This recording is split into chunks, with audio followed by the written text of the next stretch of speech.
Hey, what's going on, everybody? Welcome back to EOPcast. I am joined by a very special guest, former EOP alumni, LaRon McCoy. How you doing, LaRon? I'm good. Happy to be here. What's going on, everybody? Yeah. So this is really fun because I've known LaRon for a little while now, a few years, and I've seen him go from being a Sankofa counselor, and now he's doing some great work at the Diversity and Inclusion Center, so the DISC, and he's going to talk to you a little bit about what he's doing now. So if you can start with the EOP world and life as a student and lead your way however you want to take it. Yeah, so we'll jump around a little bit. So I'm currently our Black Student Success Center coordinator, which is housed under our Diversity and Inclusion Student Affinity and Resource Center, DISC-ARC, because East Bay loves acronyms. And I have the opportunity to work closely with a couple of student assistants who help us put on engaging events. So we have a couple of events coming up in the fall. The biggest that I'm most excited about that we're planning now is our Welcome Back Barbecue, which is going to be hosted by all of DISC-ARC. So the Black Student Success Center, our Asian Pacific Islander Success Center, our Latinx Student Success Center, and our Undocumented Student Resource Center. So all of those centers will be represented, present, and looking to engage students and welcome them all back to campus once the school gets rolling again.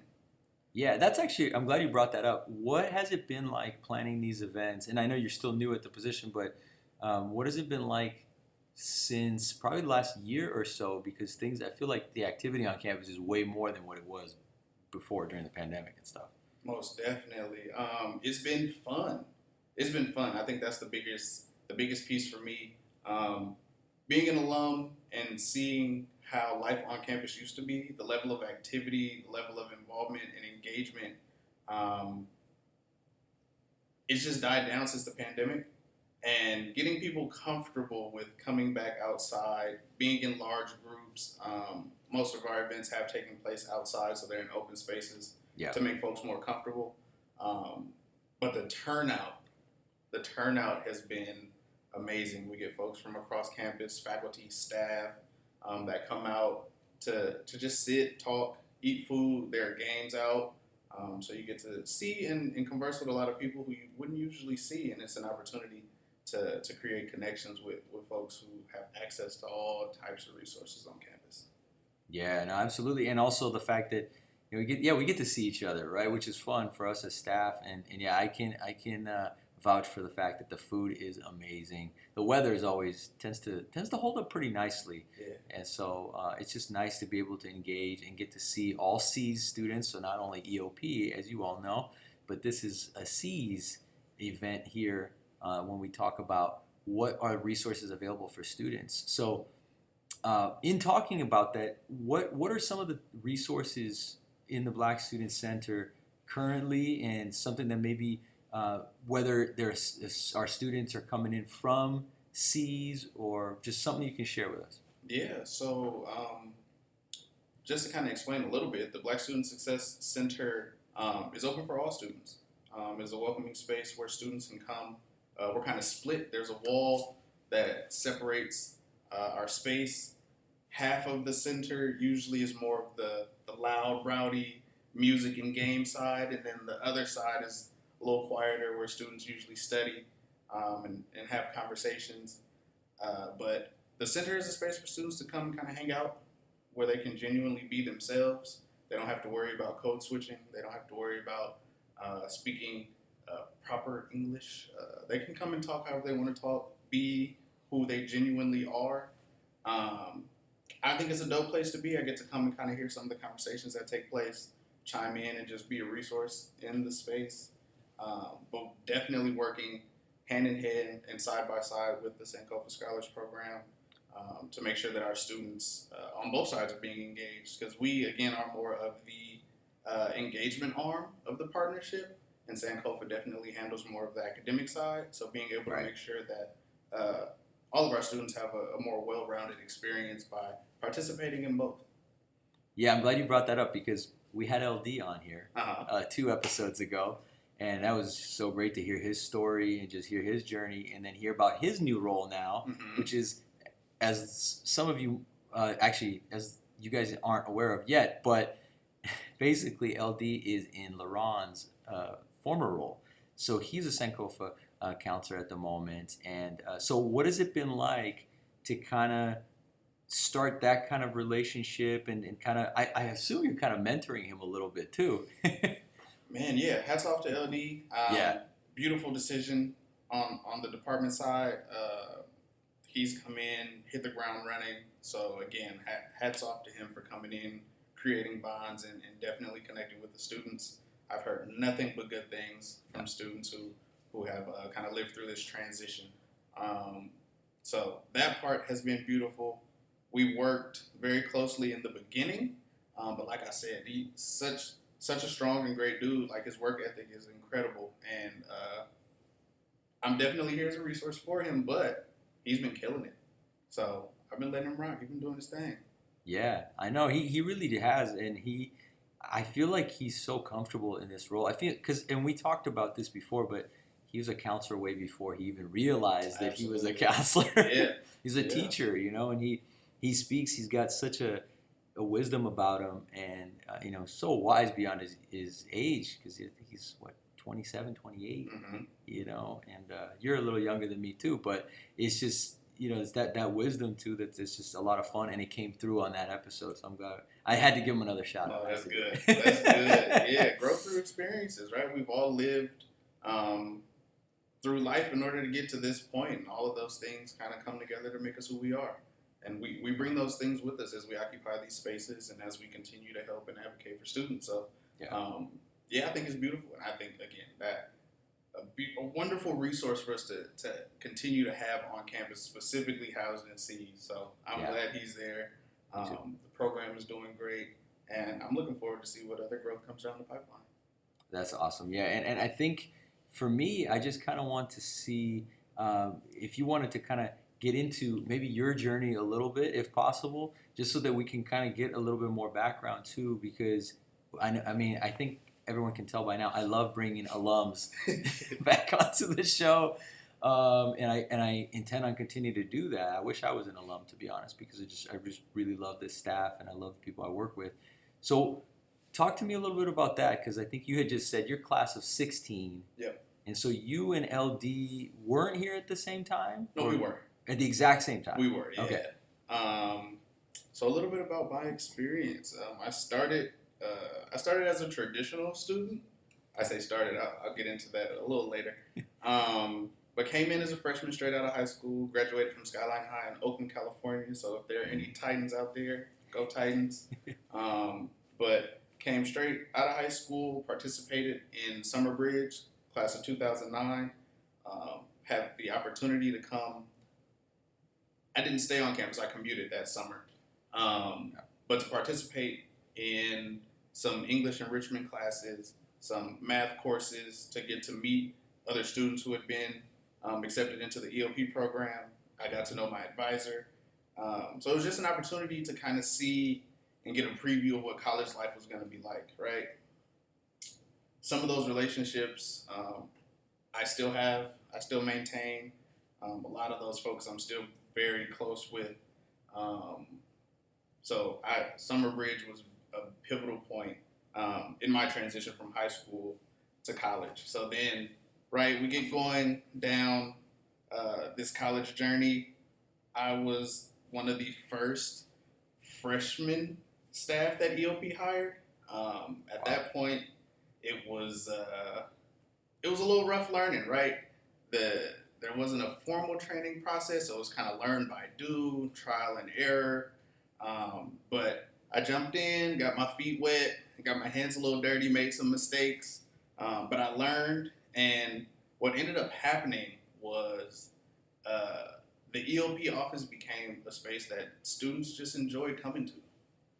They came to schedule appointments. They came to ask questions. But sometimes they just came to hang out, to just have conversations. And that was dope. Being able, again, another opportunity to connect with students through being in the EOP office as a student assistant. I was able to have a conversation with staff, and I ended up having a conversation with Tempest, who no longer works here. She worked in Renaissance Scholars. So we were just talking about life and everything, and started sharing a little bit of my story with her. And she was like, "Oh, sounds like you fit the criteria to be in our program." And I was like, "Oh, I didn't know that, right?" So I wouldn't have considered myself a former foster youth, right? But through circumstances and kind of moving around household to household, it kind of put me in that pool, right? So again, another opportunity for me to increase my my community or my tribe. So I met some really dope people through the the Renaissance Scholars Program. Sankofa as well, because there's a counselor. Yes, yes. But all these people and all these experiences just came together to help me be the best person that I could be during that time.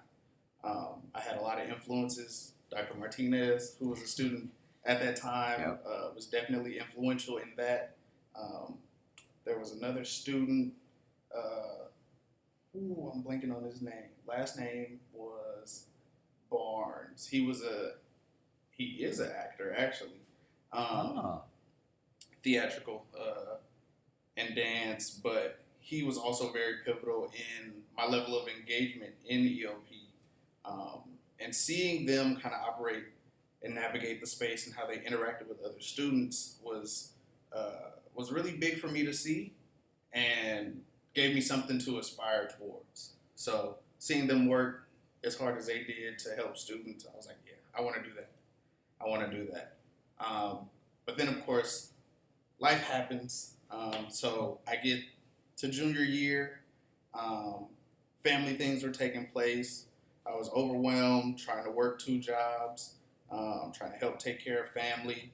And my grades ended up slipping. So I ended up getting academically disqualified. So in the beginning, I talked about starting off as a traditional student. So I did start here as a freshman. Ended up getting the boot. So sat down with my advisor, who was DP, and was like, all right, what do we do? What's the plan? So, of course, DP, always on point. She's like, here's what you got to do. So I used that time, took some classes at Merritt College, retook a couple classes, got my grades back up, but I was outside of the window because we were on quarters at the time. Right. To just come back. So I had to reapply. So had to go through a whole process of resubmitting transcripts and applications and communicating with the admissions office and Amy Willett. I have to give her flowers. She was probably her and DP are tied for like top advocate on my side during that time. They were both extremely helpful during that process. Yeah. And through that, was able to be readmitted. And that feeling of rejection that had come from being dismissed was a feeling that I was like, I don't want to feel this again. Yep. Right? I had worked really hard through my last 2 years of high school to be in a position to go to college. And I was like, I didn't come this far for this to be it. So I took my time away at the community college very serious. So when I came back, sat down, again, had another conversation with DP and was like, all right, clearly the classes I'm taking, they don't mesh well with how I learn. So what can we do different? So switched majors.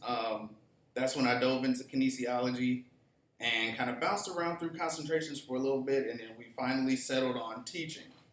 Because the first teaching class that I took, we studied teaching pedagogy, but it was only for like 3 weeks.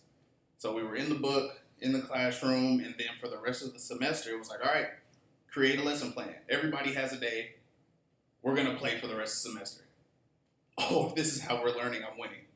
I'm winning. So I came back. Those are my strongest semesters or quarters at the time that I had here as a student, right? So I was able to step away, get some reflecting done, figure out kind of where my passions were, because I was also starting to coach at the time, and to come back and kind of lean into what came to me naturally instead of trying to force myself to fit into a box that wasn't necessarily for me.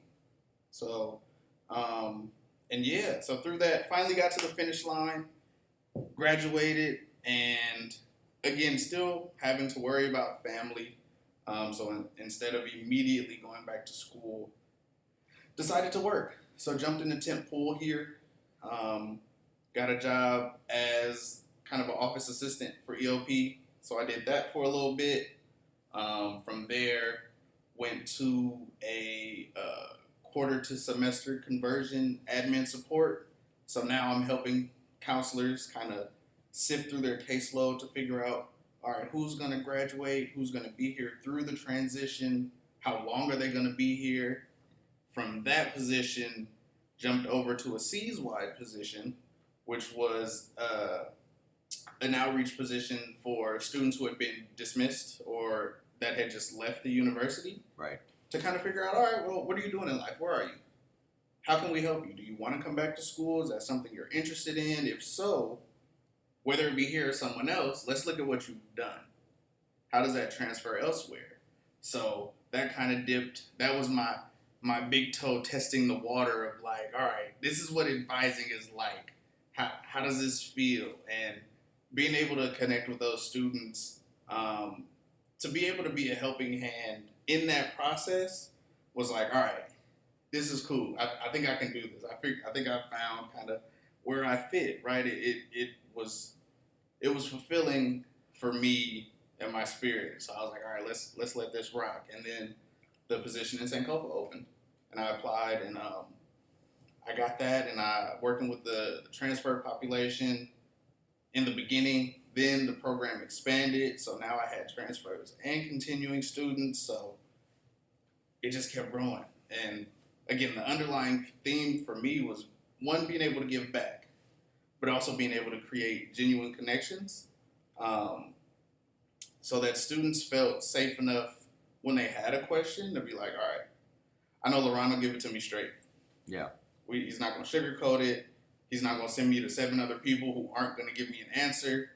We'll sit down, we'll figure it out, and then, he's going to send me on my way. So being able to have that time in the Sankofa Scholars Program, I think was very dope, and was an opportunity, again, for me to grow as a professional, for me to continue to serve the community that served me, and now, having another opportunity for growth, being able to step into this coordinator position, to now serve the greater East Bay community as a whole through the center. It's onward and upward from here. Yeah. Oh man. No, thank you so much for taking your time, because I didn't want to interrupt. I'm just like, I want to listen to this because this is really good. And I mean, I don't know if this is just a theme for a lot of us, but like when you were talking about how you struggled, I was just like, yeah, I had my struggle. Mine happened back in high school where I thought I wasn't going to graduate. And that thought never crossed my mind until just a bunch of different things happened, and I got in over my head, and I realized, oh, this is a reality. Mm-hmm. If I don't go to summer school 2 summers in a row, I'm not going to get to walk with my class. And so like that alarm went off at that time, and then it kind of zaps you back in really quick. And so from just hearing you say that, and I would have never known, by the way, unless you told me. And we know each other pretty well, but I think that that's why I love doing this, is because when we kind of go through our history a little bit, like there's just these nuggets of information that are so helpful, especially for our students to realize, it does not matter where you start, where you were in the middle. It's just about how you continue to move forward. Yeah. And, and now, like you said, now you're in a leadership position, and again, this is, but you still have that in you all the time. Mm-hmm. That like, this is what I had to overcome to be in this position. Right. And I think that's, again, part of the beauty of the journey, and having the space to share our stories with students, is oftentimes they only see us as the position that we're in. Yep. they don't understand what it took to get there. So being able to have those transparent conversations, it creates a space where students feel safe enough to be vulnerable to share some of the things that they're going through. And I think as advisors, that only makes our job easier. If we understand the bigger picture of what our students have to live with, it puts us in a better position to be able to provide them with the necessary resources that they need in order to be successful, right? Yeah. It's about getting away from that deficit mindset of, I've been through X, Y, and Z, and that's always going to hold me back. Like, nah, step away from that. Yeah, it happened. What are you going to do about it?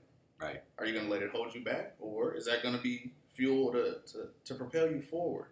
And that's, again, a difficult paradigm shift because even socially, social media tends to focus and gravitate towards all the negative things that are taking place, right? But there's so much beauty around us that happens on a daily. Even when things feel like they're all going downhill, there's always something that we can stop and kind of grab a hold of. It can be something tiny. So for me, flowers, like nature. After a storm, usually I can find at least one flower that's in bloom, right? And it's in those moments that I'm reminded, like, it gets better. That's a good one. Yeah, for me, I would say probably light. I like light coming through windows, and that's my thing. I don't know what that's about. There's two things. It's light coming through window, usually in the early afternoon, and water. I don't know what it is, but those things kind of comfort me. It's different for everybody else, for each person. So appreciate you sharing that because it's true. I think it's very easy to kind of go, oh, there's all these things, and they overwhelm your mind. But if you just take a small step to the side and then just look a different way, something will pop up that you didn't think would make you relaxed a little bit and appreciative of that moment. And so if we can help students do that, and that's why we have stress and coping classes, everybody. That's why we have beginning relaxation classes, is because these are real things. And so, as former first-gen students, we always had to find those things because sometimes that piece wasn't happening in our own home, so we had to kind of look for it. Right? Facts. So, Facts. All right. So with that, let's transition and start to get a better picture of what's coming ahead for this semester for the Black Student Center, and just anything that you're also doing partnering with Sankofa, any kind of outreach events that the students should know about? So definitely for our new students, the Black Student Success Center, as well as the DISC-ARC, we've been tabling at every orientation. So we've been out at the resource fair. So definitely swing by the table, say hello. Absolutely. If you've heard or are hearing this podcast, there are faces behind the mics. Come put the face to the voice. We are here. We're on campus. We're around. Definitely come say hello. But for us, the summertime has been more about planning. So as we begin to solidify what our fall looks like, we'll definitely put that information out. Like I said, the date is still tentative because we're trying to work around some major university events. But the barbecue is happening. So Good. Keep an eye out for that flyer. I'll be there. Yeah. Come hang out, play games again. Get to know people. Say hello to staff, introduce yourselves. Start to build your network.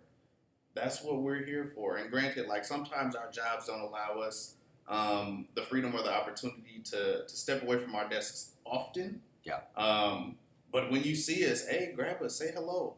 You all are part of the joy that exists in our days that we get to come to work. So definitely come through, say hello, make connections. And in a moment, I'm going to plug our social media as soon as I please do. Remember what it is.